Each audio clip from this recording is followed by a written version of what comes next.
ሰፊ ቴራዝ ይሻላል ወይስ ሰፊ ግቢ?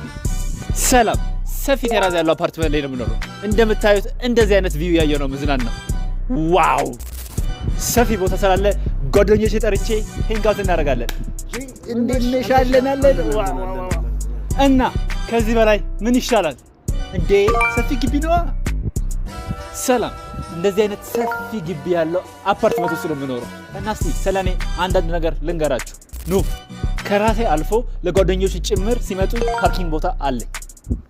በጣም ሰፊ ስለሆነ አንድ ድንኳን ሳይሆን ሁለት ድንኳን ጥላችሁ ድግስ ማዘጋጀት ትችላላችሁ። ግን ሁለቱንም ያለው የት ላገኝ እችላለሁኝ? አያሳስብክ፣ ሁለቱንም ሰፊ ቴራዝም ያለው ሰፊ ግቢም ያለው አፓርትመንት ይዘናችሁ መጥተናል። ከጳውሎስ ሆስፒታል ፊት ለፊት የሚገኝ ባለ 3 መኝታ ቤት አፓርትመንት ይዘናችሁ መጥተናል። በማንኛውም ማወቅ ያለባችሁ ነገር 4 ብቻ ነው የቀረውና ያው እንደምታዩት እንደዚህ አይነት ቪው ማየት ከፈለጋችሁ በዚህ ስልክ ደውሉልኝ። ሙሉ ቤቱን አስጎበኛችኋለሁ። ዋጋው ደግሞ ገምቱ። ኮሜንት ላይ ይመቻችሁ።